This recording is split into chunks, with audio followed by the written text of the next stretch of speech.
Армысыздар менің қолдаушыларым. Менің арнама хош келдіңіздер. Егер арнаға тіркелмеген болсаңыз, онда міндетті түрде тіркеле кетіңіз. Көп рахмет. Алланың нұры жаусын. Еден сыпырушы картаң әйелдің депо түкпіріндегі магазинге келгендегі көргені, алдында аман-есен балбұл жайнап жүрген Рахия бір қап қанттың астында жатты. Ес-түсін білмейді. Ойланып жататын уақыт жоқ. Дереу аяқ-қолы қалтырап телефонға жармасты. Темір жол милициясының сол күнгі кезекшісі мән-жайға қанығып алғасын, даусы қалтырап, әр сөзін буын-буынға бөліп тұрған әйелге сабырлы болуды, ішке ешкімді кіргізбеуді, дүкеннің бірде-бір нүктесіне қол ұшын тигізбеуді қайта-қайта қайталап ескертті. Ендігі міндеті тосын хабарды дереу бастығына баяндау.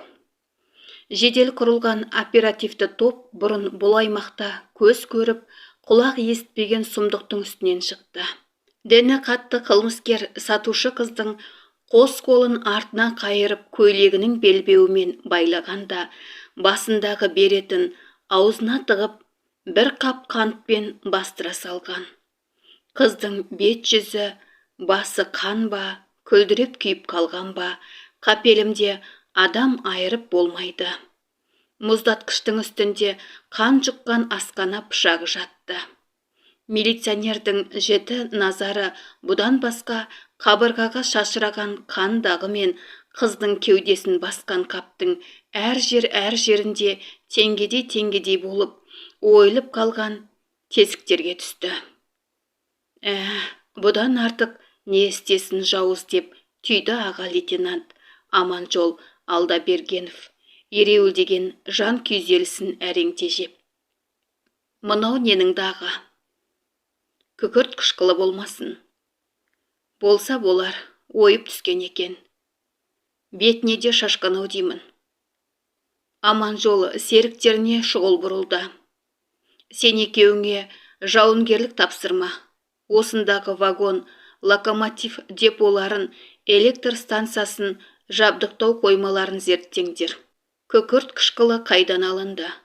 Қай күні кім алған? Соны білмей болмайды. Мені түсіндіңдер ғой. Серіктері бас изесті. Ендеше іске сәт. Мен кідірмей ауруханаға жетейін. Мүмкін болса, қызбен қалайда тілдесе алсам. Мотоциклін темір жол ауруханасына қарай құстай ұшырта жөнелген Аманжолдың көкейінде мүмкін болса деген жалғыз-ақ тілегі бар еді. Бұл кезде сымсыз телефондардың да өз қызығы өзімен болып жатқанды.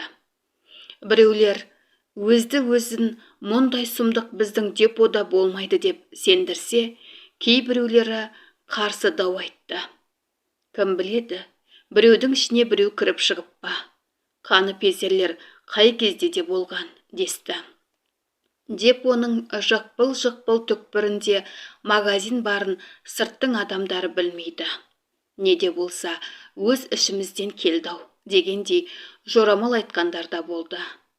Ал әсіресе әйелдер жағы түкпірдегі оңаша күркеге жас қыздың қарақан басын қадап қойған бастықты әп-сәтте кінәлап та үлгерді.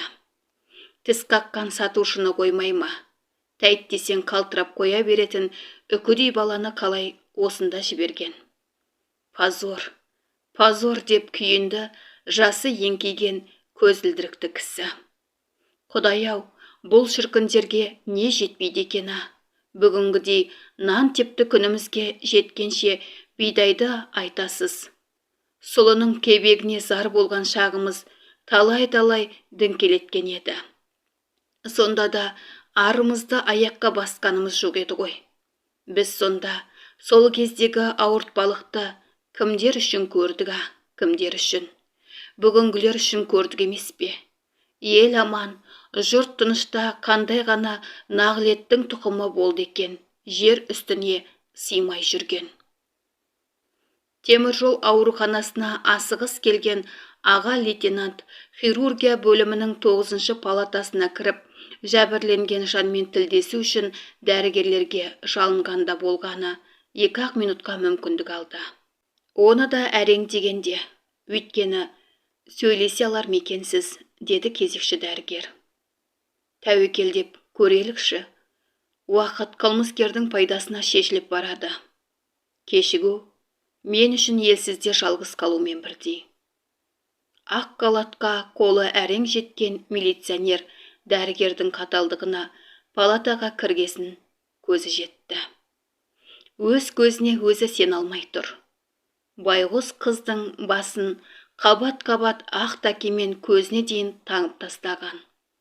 Құтты ұрыс даласынан әкелгендей, тілден қалып, көзден айырылып, қимылсыз жатқан жанға не дегені мақұл? Мынадай мүшкіл күйінде қалай тілдесуге болар? Ең болмаса қыздың кірпігі қимылдап жатса екен-ау. Тұмшалап тастаған ақ дәкеден басқа түк жоқ. Апырай, кеудесінде бір нәзік сәуле бар мекен. Тек тыпыршып соққан жүректің нәзік лүпілі сөне көрмесе екен. Милиционер қыздың есімін жалынышты үнмен 3 рет дауыстап қайталады. Сыбыс жоқ. Сосын әрбір сөзін буын-буынға әдейі бөліп асықпай. Рахия, айналайын, мен темір жол милициясынан келген ағаң боламын. Менің өзіңнен басқа сүйенерім жоқ болып тұр. Айтшы қалқам, саған қол жұмсағандар нешеу еді? Ең болмаса, санын білейік. Секундтар неткен ұзақ еді. Қыздың оң қолы қимылдағандай болды. Аға инспектордың аңғарымпаз жіті жанары сол қимылдағандай болған саусақтарға қадала қалыпты. Секундтар неткен ұзақ еді. Жалғыз, сұқ саусақ әрең дегенде белін жаздау әйтеуір. Жалғыз екен ғой жауыз. Аманжолдың қаны тулап басына тепті. Дәрігер милиционерді одан әрі еркінсіте алмады. Қолтығынан демеп, детектетіп ала жөнелді. Бұл сонда қалай болғаны, деп қалды Аманжол дәрігерге. Басына пышақпен ұрған сияқты. Есінен танған кезде аузына күкірт қышқылын құйып, көзіне, бетіне шашыратып себе берген. Бұның ең жаманы байғұс бала енді сөйлей алмайды. Тамақты да зонтпен бергеннен басқа амал жоқ. Қалай ойлайсыз? Қылмыскер тәжірибелі-ау деймін. Кім білсін? Ауруханадан сыртқа шыққанда аға лейтенанттың көз алдында 19 жастағы қыздың сүйріктей сұқ саусағынан басқа ештеңе де жоқ еді. Ал бұл мезетте Рахияның жағдайы тіпті асқынып бара жатты. Жарық дүниеден тұңғиыққа шым батып кеткен жанға жедел жәрдемнің шипа болар түрі жоқ. Алғашқы көмек көрсеткен хирургтар қолдан келгеннің бәрін жасады. Ендігі үміт облыстық аурухананың реанимация бөлімі. Ажалға ара тұра алса, солардан болар бір қайран. Болмаса, бұл қияметтің немен тынарына кепілдік беріп болмайды. Қызының басында қыстыға өксіп анасы отыр. Жаураған шымшықтай дір-дір етеді. Не жаздым? Күйге түскен жазғанның ес жарлық қайраны да қалмаған. Медбикелердің «все будет хорошо» деген демеуіне қайдағы хорошо, ойбай-ай, сорлы баланың күні сөнді ғой, деп еңіреп қоя берді. Аға лейтенанттың көңілі ала құйын, жанығып, оқиға болған жерге қайта келді. Дүкеннің алдына жиналғандардың есебі жоқ. Көбі әйелдер. Нақ кешкі сауданың қызатын кезі. Бірақ бүгінгі жағдайға байланысты тыйым салынған. Жарықтық кейбір әйелдерге ермек табылыпты. Бір қатары әлі белгісіз бір қылмыскерді тап басып көріп тұрғандай қарғап сілеп болар емес. Аманжол ішке тынысын тартып кірді. Көңіл түкпірінде толқыған бір үміт, бір күдік. Көзі бірден манағы қан жұққан қазан пышаққа түсті. Сол енді аңғарды, сабында С.М. деген жазуы бар екен. Үшкір құралмен ойып жазған. Есі шығар бәлкім, аты мен фамилиясының бас әрпін жазып қойған. Мана неғып байқамаған. Тоже мне сыщик деп өзіне өзі іштей жекіп алды. Бекер күйгелектеніпті. Күдікті көрінген жазу орыстың сливочное масло деген сөзі екен. Ал пышақ кәдімгі асханаға арналған магазиннің шаруашылық құралы болып шықты. Айғақ боларлықтай басқа белгінің ұштығы білінсе не дейсіз? Дегенмен, сол күні түнемелік. Иә, қылмыскерді іздеушілер тобы ымырт жабыла подполковниктің кабинетіне жиналды. Кім не көрді, нені аңғарды, бәрі баяндалды. Мынау деп қолға ұстарлық нақты деректен гөрі қисын мен жорамал басым. Жалғыз-ақ лейтенант Боранғалиевтің хабары сезік тудыратындай. Айтуынша, тепловоз машинисінің көмекшісі Николай Капустянский деген жігіт деподағы аккумулятор цехының кезекші слесарынан күкірт қышқылын сұрайды. Ол аға слесар жолдасынан шамалы күкірт қышқылын алып берген. Ал Николаймен сөйлестің бе? Иә, тауып сөйлестім. Не дейді? Алғаным рас еді. Магнитофон лентасын жамауға таптырмайды деп күледі. Ой, оның сөйлесу мәнері, жүріс-тұрысы қылмысқа баратындай жігіттің сияғы емес. Керемет келісті сұлу жігіт. Жасы 22-де екен. Үйленгеніне жыл толмаған. Келіншегім 2 қабат дегенді айтты. Тегі адамға сену керек, деді подполковник. Адамға жақсы көзбен қарағаннан біз кем болмаймыз. Бірақ ол орнынан ұшып тұрған қалпында сол сұлу жігіттің қаладан аттап шықпауын қадағалауға тәртіп берді. Содан соң бұл істі бүгінше сұрақ белгісімен қайыра тұрамызда, көп нүктенің сырын ертең жалғастырамыз, деді ширығып. Анадай қуаныштың үстінде жүріп қылмысқа барса, ол да оңбас. Кабинеттегілер подполковниктің кімді айтқанын түсінді. Сұлу жігіт шынымен Боранғалиевтің айтуындай бар екен. Сыпайы жымиып кіріп келгенде подполковниктің кабинеті жарқырап кеткендей болды. Ойпырай, шынында ерекше жаратылған жан екен деп бір түйді сұлу мүсінді жігітке басынан аяғына дейін көзімен ішіп-жеп зертте қараған подполковник. Жаратылыс бұл жігітке деген мырзалығын аямаған екен. Құтты жарық дүниенің қызыға сенің қалауыңда дегендей. Келбетін көрерге көз керек, тек қарада отыр. Жалықтырмайды. Қайта қараған сайын тамсандыра түсетін бөлекше бір бітімі бар. Ерттеулі аттай шып-ширақ, қылмыскер деуге қимайсың. Анық қараға жатпайтын. Қоңырқай жанары тым найзалы екен. Өткірлік деген осы деп түйді подполковник. Бәлкім осындай көзі өткірлер шығар, талай қызды талдырып түсіретін. Ал анау қиылған қара қас, үлбіреген ерін, балбыраған қызыл шырайлы алма бет, жоталанып біткен қырмұрын, бұл не деген байлық.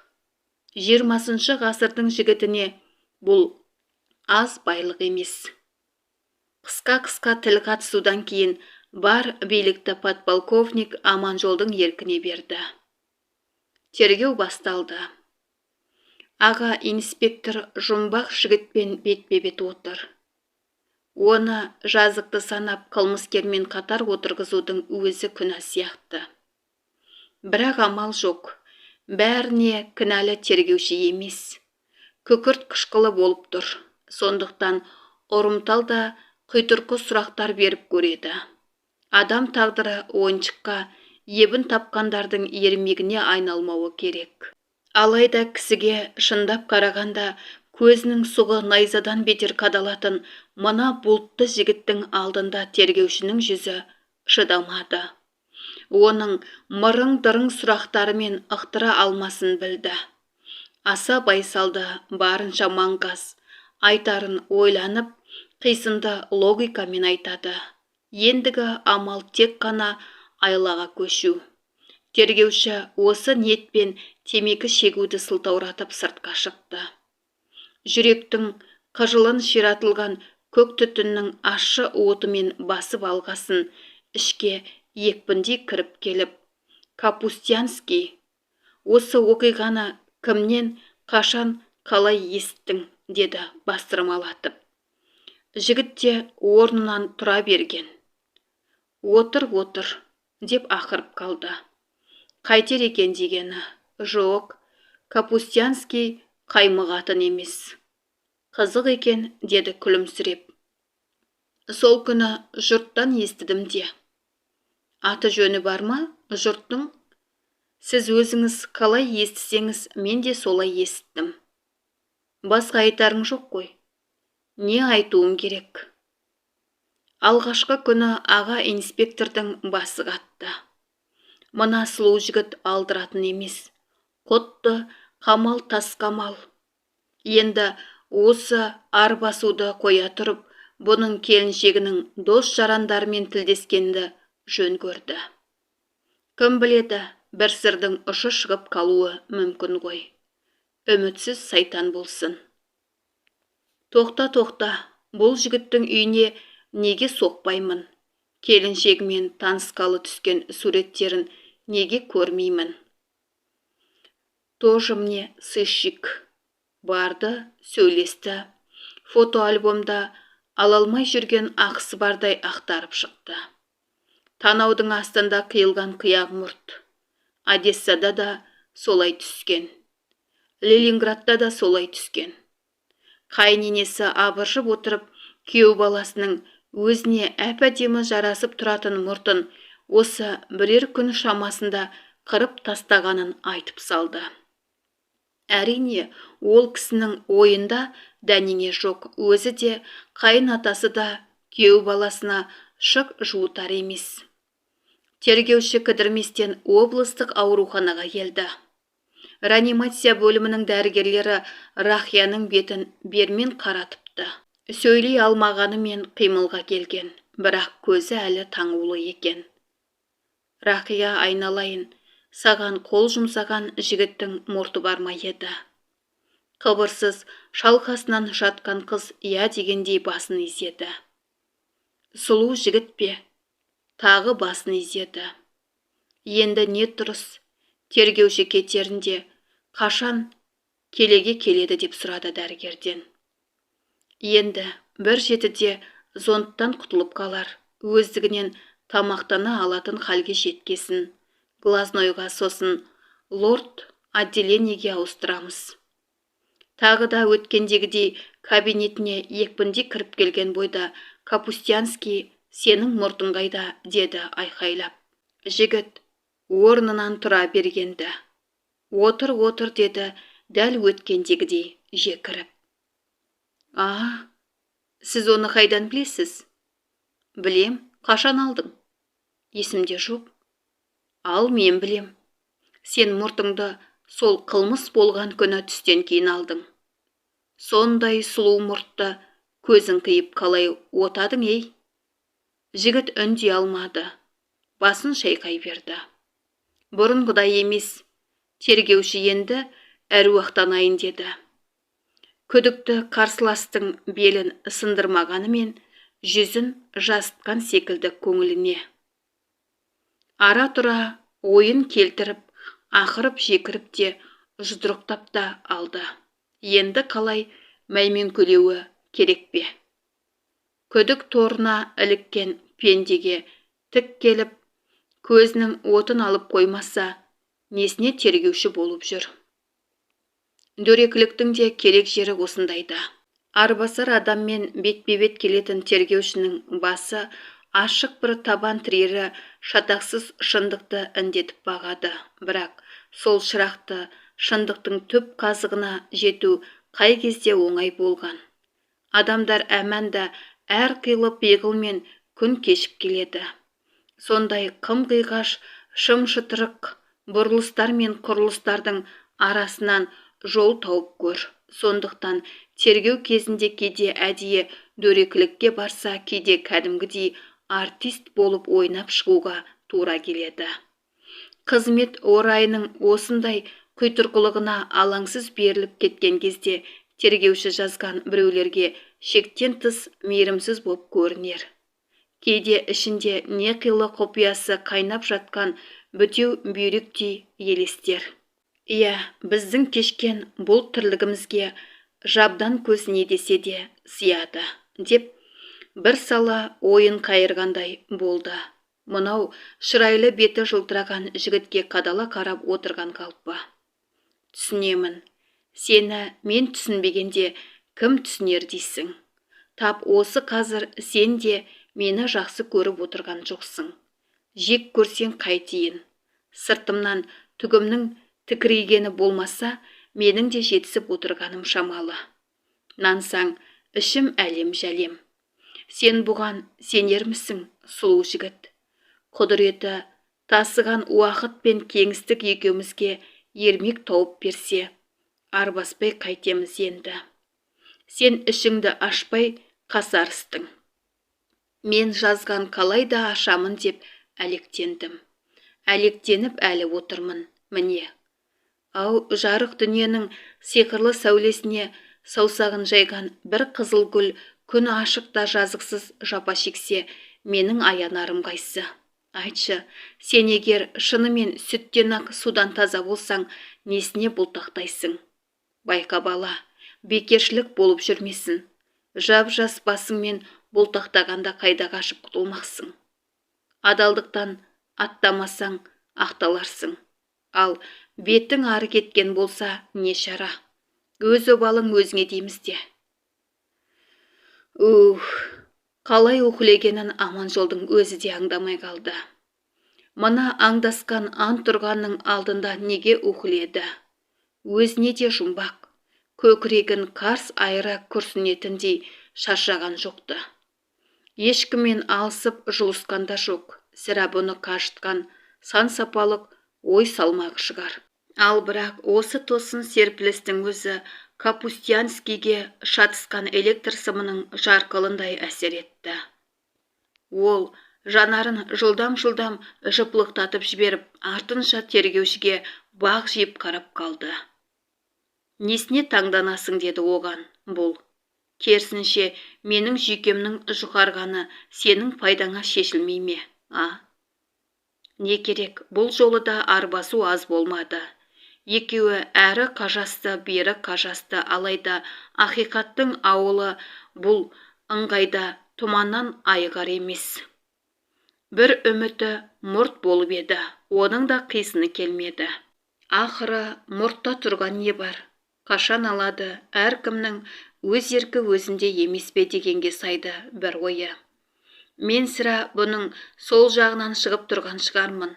Бүгінше осымен шектейін де, тұтқиылдан оң жамбасынан келіп көрейін, деп түйді. Ондағы ойы тоналған дүкенге жүргізілген ревизия нәтижесін ақыл елегінен өткізіп алу еді. Бал қаймақтай ұйыған бал дәурен не боп кеткен, япыр-ау. Күні кеше көңілдің хош кезінде күннің қалай батып, таңның қалай атқанын білмей қалушы еді Патыма. Үш қорғаны, үш ұлының ортасында үкідей үлпілдетіп өсірген қызыл гүлі мынадай қиянатқа тап болғалы, Патыма байғұстың ішкені ірің, жегені желім. Бұрын көшеге шыққанда бойын түзеп асықпай жүруші еді. Енді оның бәрі адыра қалды. Үйінен шықса баратыны екі-ақ жер. Жұмыс орны мен аурухана. Басқаға мойын бұруға мұрсасы жоқ. Мына кең пейіл дүниенің таңы атса, күні батып болмайды. Күні батса, таңы атып болмайды. Осынша сарғайтатындай мен не жаздым екен бұл құдайға? Өмірімде Тышқан мұрнын қанатып көрмеген қасқа басым қандай ғана қылығымнан таптым екен деп егілді. Шарасыз халге тап болған жанның бар бітіретіні көз жасына әлі келеді. Онымен бірақ оңалып жатқан жағдай жоқ. Қыз деген үйдің сәні, көзінің нұры екен ғой. Рақия жазым болғалы отбасының құты қашты. Радио қосылмайды. Теледидар тілден қалды. Үйдің шаңы сүртілмейді. 3 мезгіл қазан көтерудің де бұрынғыдай берекеті жоқ. Қызының іші күкірт қышқылынан жидіп кетсе, ана жазғанның іш бауыры сол уды жұтпай-ақ іріп кетті. Десе де, жазған қолда шаршау бар ма? Тек шықпаған жаны жүр. Қайта өзі берік екен. Күйеуі кеуілдей еркек, Сайлыбай мына қорлыққа шыдай алмай сәмсіреп қалды. Патыманың оған қарауға шамасы бірде бар, бірде жоқ. Құрысыншы, бұл азаптың бәріне шыдар еді-ау. Айналып келгенде үміт сәулесінің бірақ мезетте көзден ғайып болғанын айтсайшы. Жанына бәрінен де сол батады. Сол. Тап күні кеше көктегі аймен күнге, жердегі гүлдер мен жапырақтардың сыбдырына, желдің өуліне ғашық, дариға дәуреннің барша шапағатына құштар қыз 19-дың шашбауын енді көтерген жұлын жас соның бәрінен түңілсін. Түңілмей қайтеді. Бұрын күлкісінен жаңылмай жүрген жарығы өлемін деп темір төсекке өзін өзі ұрғылап, тар палатаның қабырғасына басын ышқына соғып ала сұрғанда, лор отделениенің бүткіл ақ желеңді желеп жебеушілері аяқтарынан сабылды. Қайтсын-ай, дәрігерлерден алалық болған жоқ. Патыманың патша көңіліне аян ғой. Әуелі тағдыр шығар. Қалды осылардың шарапаты арқасында келеге келді. Қыз дегеннен жалғыз жұлдызы. Әуелі реанимацияда 2 жеті бақты. Содан соң лор отделениеге ауыстырған. Бірақ өтіп кеткен Захар дәрігерлердің дегеніне бой берді ме? Ақыры қос жанарын түнек тұмшалаған азапты күндердің бір қасқағым сәтінде қара қошқыл қанға бөккен оң көзі солайымен ағып түсті ғой. Ойбай! Көрсетпегенің көп екенде жасаған. Не айтатыны бар. Қызының сыңар шырағы көз алдында сорғалап түскенде Патыма орнынан ышқынып атып тұрғанын, артынан есі ауытқып кеткенін біледі. Одан арғысы тұман, әйтеуір дәрігерлер есін жиғызыпты. Содан бері бұларда зәре жоқ. Қасқайып қалған қызды аңду. Сайлыбайдың 60-қа келген анасы, тұрмыс құрған қарындасы, ұлының үлкені, бұл Патыма 4-еуі күні-түні кезектесіп күзетумен басында отырады. Мынадай қияпатқа ұшыраған баладан қапияда айырылып қаламыз ба, деп қорқады дағы. Осы күні жамандық хабар жата ма? Әр күні әр қилы жағдай болып жатады. Соның әр қилысын естіген сайын Патыма байғұстың жүрегі май ішкендей кілкілдеп үрейі ұшады. Беу, көз дәрігерінің сондағы қапаланып өкінген-ай. Патыманың есінен енді өмірі кетпес. Қызының оң көзі қылдай ғана жалғыз талшыққа ілініп тұрыпты. Дәрігер соны қатайта алмағанына Патымадан бетер қиналды. Қол аяққа тұрмай еңіреген мұңлықты әрең-әрең жұбатты.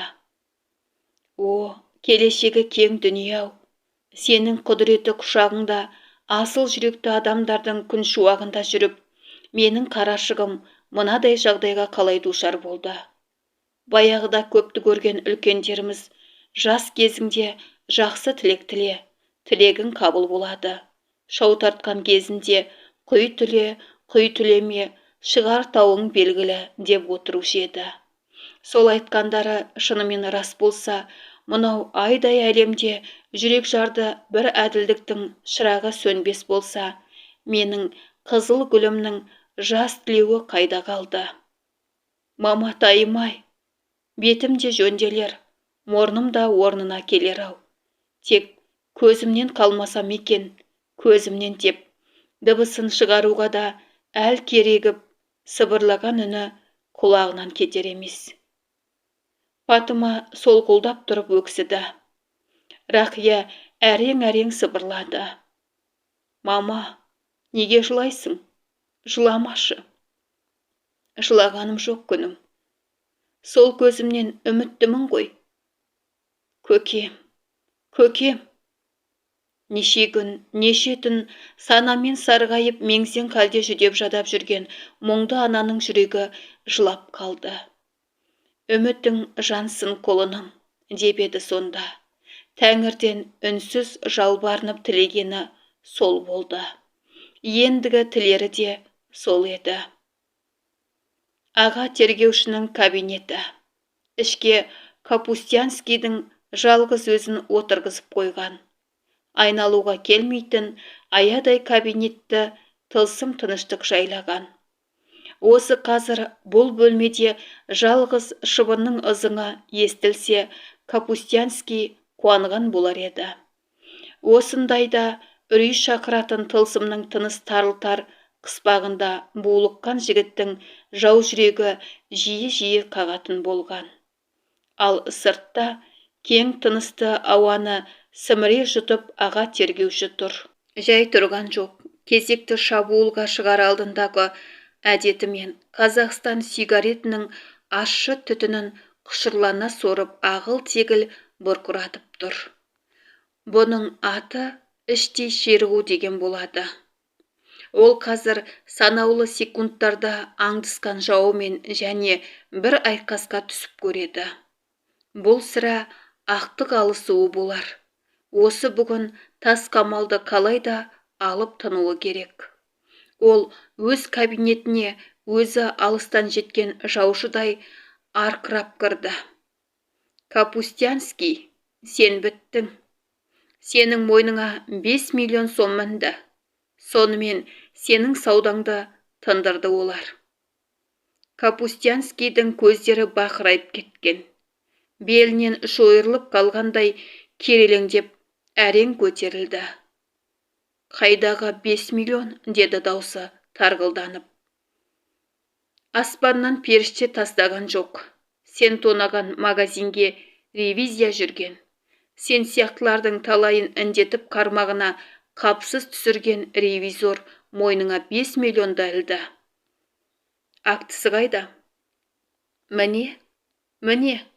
Аманжол оның қолына әдейі жаздырып алған жалған актыны ұстата салды.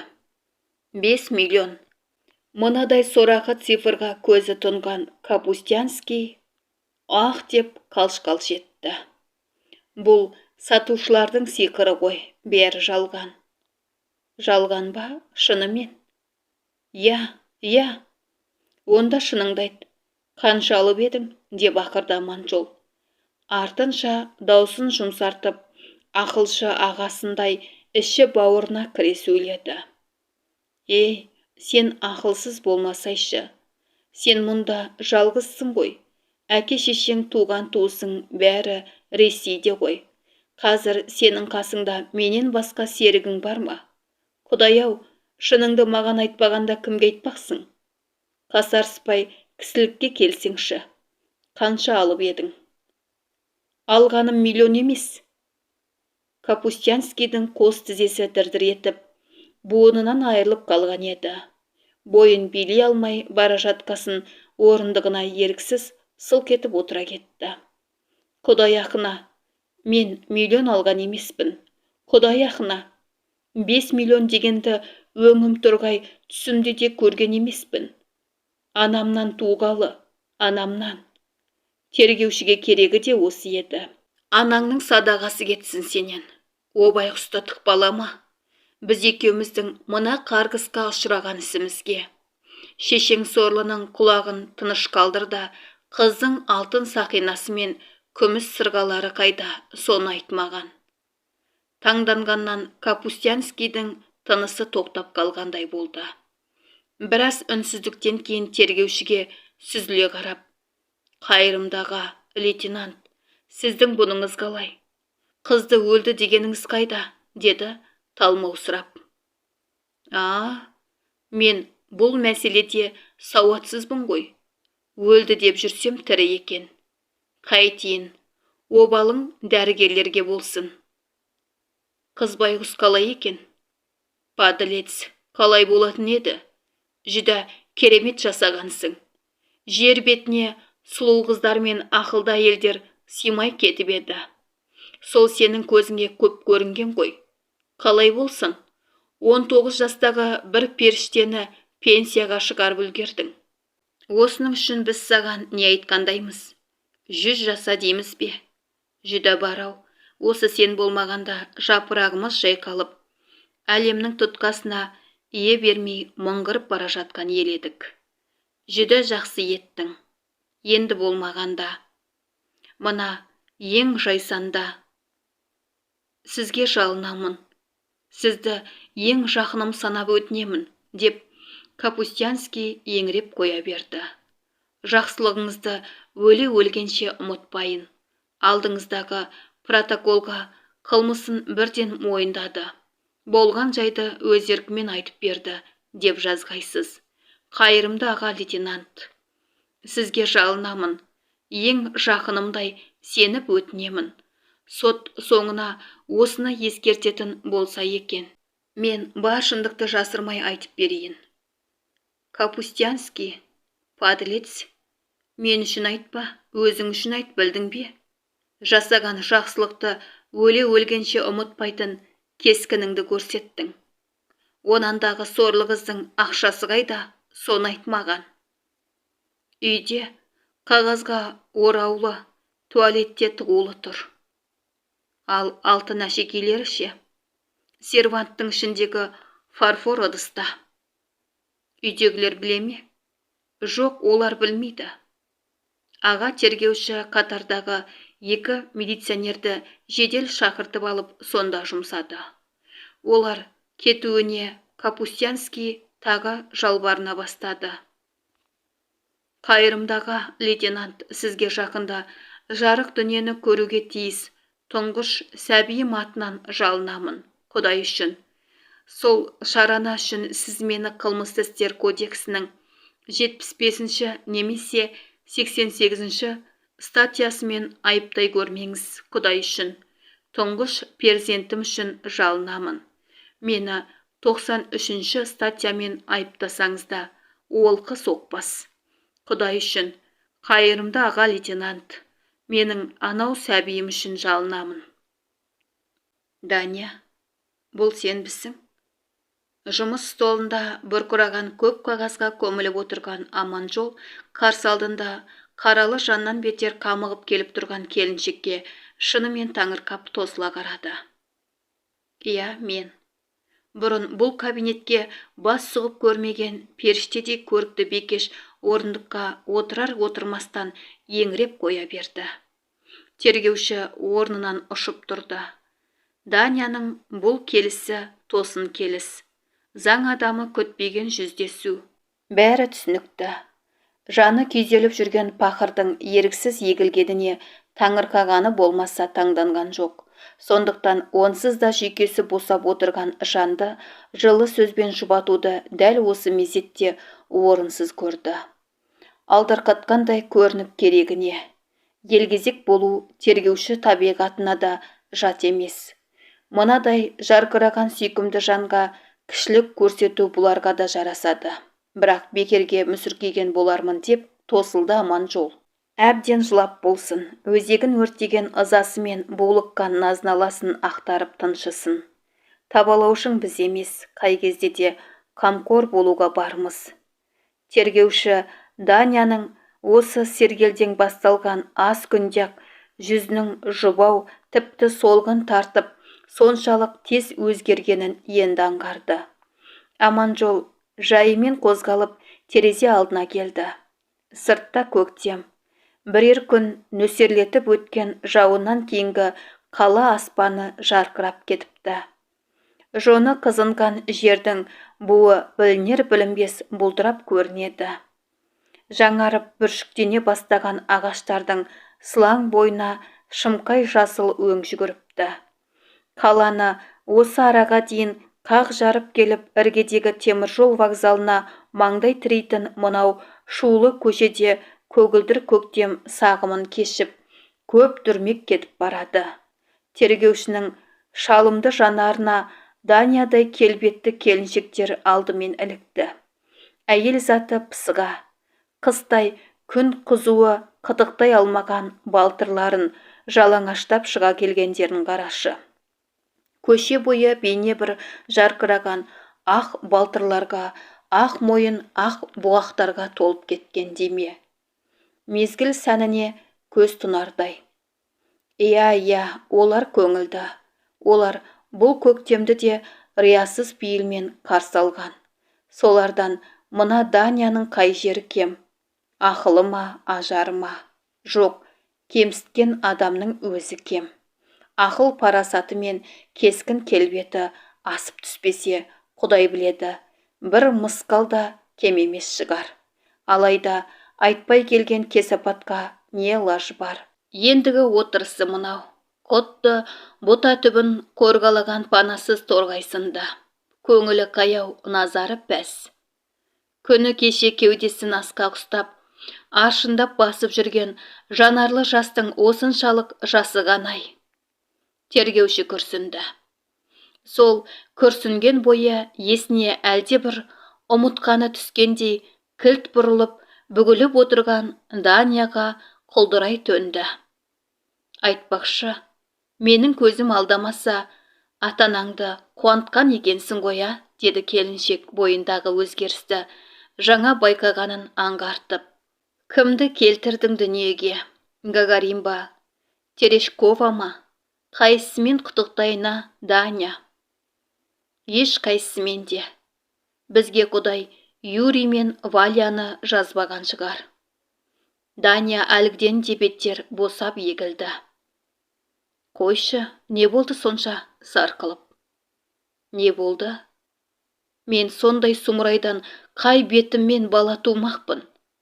Өзі мынадай болғанда оның ұрпағы қандай болмақ? Айтыңызшы. Қандай болады?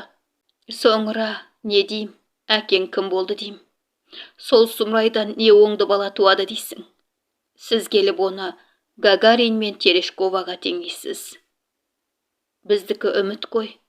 Даня жанау. Үміт қой. Үміт? Ал. Мен қасіретті жанмын. Қасіретті. Құдай өзі кешірер. Кешірмесе тағы да мені мазақтап бақсын. Баланы алдырып кеп отырмын. Ал. Тергеушінің жүрегі кілт тоқтап қалғандай болды. Көзінің алды бір уақ бұлдырап тұманданып өтті. Әлден уақытта әттең. Не дейін саған? Не дейін дей берді. Мені мүсіркеудің қажеті жоқ, деді. Көз жасы ағыл-тегіл сорғалаған Даня өксіп отырып. Өзіме осы керек, осы. Обалым жоқ жанмын. Құттайымнан бірге өскен достарымды, Қызылорданың қынадай жігіттерін менсінбей жүргенімде тапқаным осы опасыз болыпты. Құдай-ау, осы қалада енді қалай жер басып жүремін. Досқа күлкі, дұшпанға таба қылатындай не жазып едім.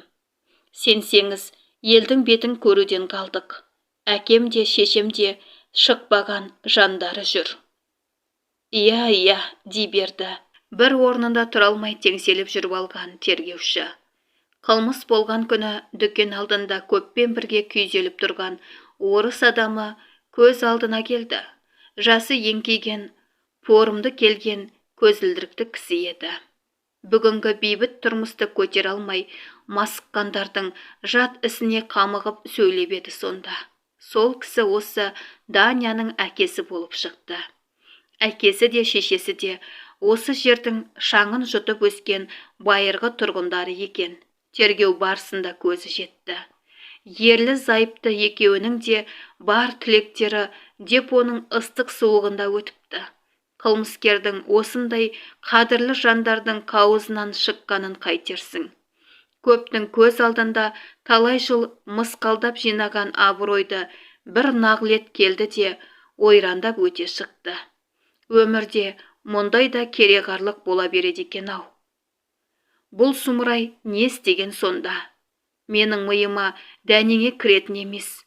Болған жайды әлі дұрыс ұққаным жоқ, сенсеңіз, деді Дания азарланып. Артық болмаса ашып айтыңызшы. Тергеушінің әлгіндегі ойы кілт тиылды. Не айта беретіні бар оның, деді қажыған сыңайда күрсініп. Көзінің еті өскен кісінің ісі де кәдімгі. Депо жұмысшыларына қылдай есеппен бөлінген азық түліктің пұлын малданып ұшпаққа шыққысы келген. Құдай-ау, ол албастыға не жетпей жүр екен сонда? Амалың қанша? Байғұс сатушы қыз сол күні түске дейін 80 кило колбасаны арзандатылған бағамен жұмысшылар үшін сатқан. Капустянскийдің алғаны содан түскені. Ал магазиндегі бар запастың құны 20 мыңға жетпейді екен. Сонда бұл сұмырай 80 кило колбасаның құрбаны болып кеткені ме? Колбасасы құрсын, маған десе ит жесін. Тергеушінің даусы қатқылдау шығып кетті. Санамыз меңіреу болып кетпесе, мынаны қайтеміз. Міне мынаны. Ол Данияның алдына Райханның екі түрлі суретін тоса берді. Міне, кім-кімнің құрбаны болған. Мұнау сау кезіндегі суреті. Ал мұнау сорлы қыздың қазіргі түрі. Бұл деген артық кетсем кешір мені. Адамның қанын бұзатын іс қой. Данияның алдында өзіндей өрімдей жастың екі түрлі суреті жатты. Бірінде дөңгелек жүзді, жанары шайдай ашық, сүйріктей темір қанат қыз томпиып отыр. Ал екінші суреттегі бейнені сол қыз дегенге сеніп көріңіз. Қыз емес, құтты бір құбыжық, жүзінің сау тамтығы қалмаған. Бір көзінің жанары әрең-әрең сығырайып көрінсе,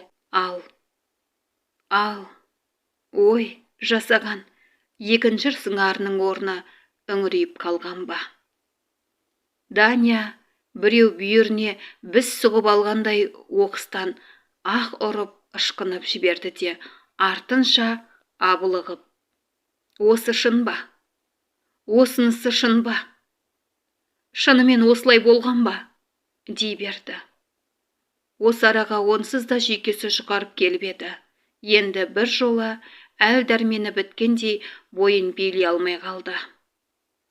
Маңдайын өзі шынтақ тіреп отырған стол бетіндегі жалпақ әйнекке тастап жіберіп, аштан қатқан әлжуаз жандай бүгілген қалпы қыстыға жылады.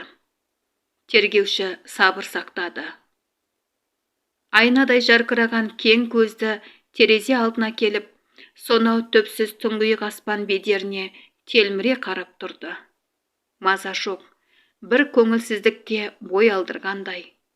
Өн бойының жайсыз тітіреп өткенін сезді.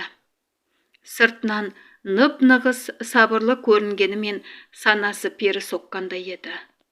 Адамзаттың көгілдір күмбезі, деді көк жүзіне телміре қарап тұрған қалпы, іштей қалтыранып.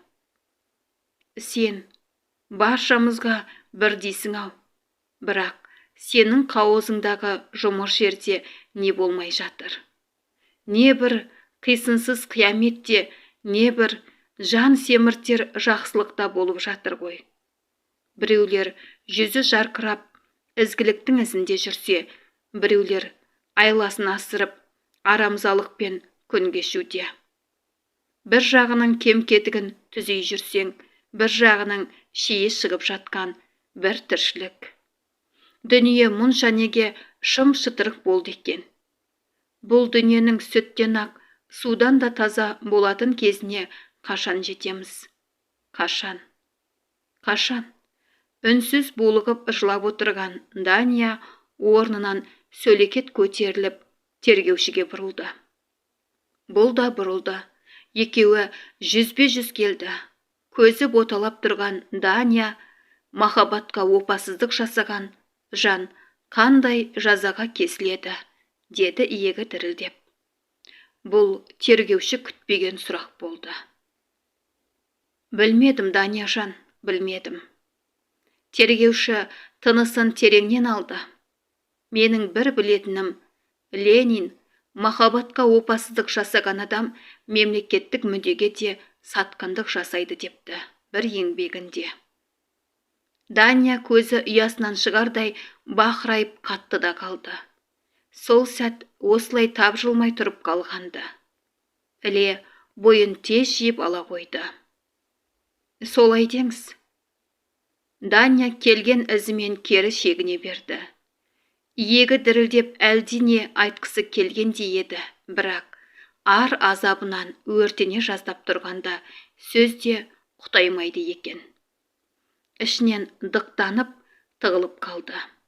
Көзінде үрей, көңілінде бір ұйтқыған ала күйін пайда болды. Осы кабинетке кірерінде басы толған ой сияқты еді. Енді тезірек қарасын батырудан басқаны ойлай алмады.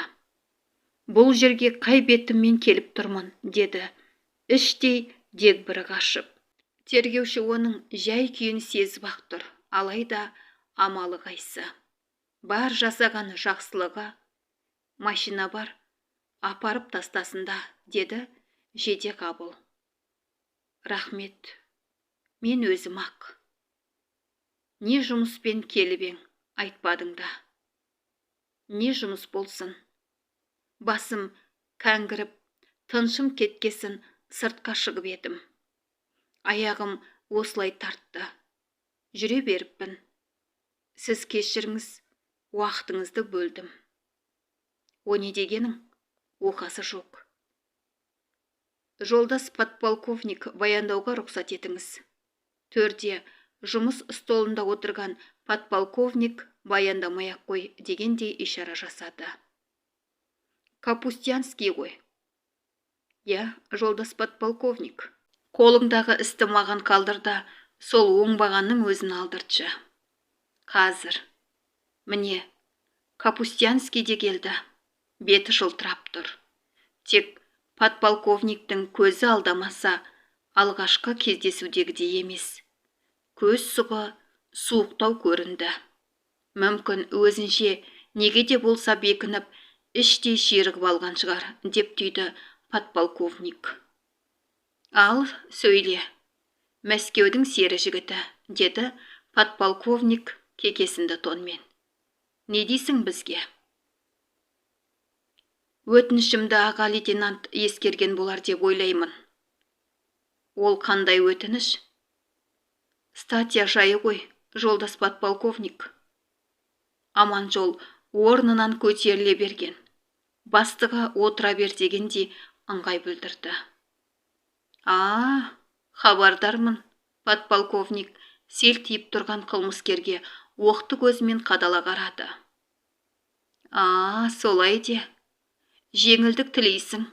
Мен саған жуырда өзіміз жасап көрген экспериментіміздің кереметін айтсам, сенер ме едің? Капустянский тұнжыраған қалпын бұзбады.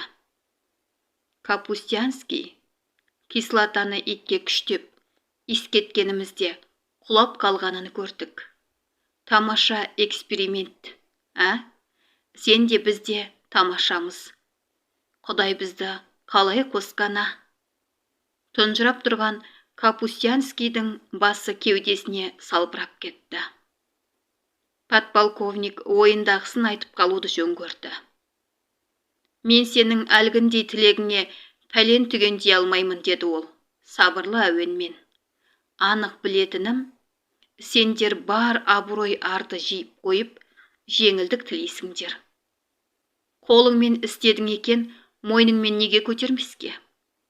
Менің таң қалатыным, жап-жас басыңмен статьяның ауыр жеңілін ажыратып отырсың.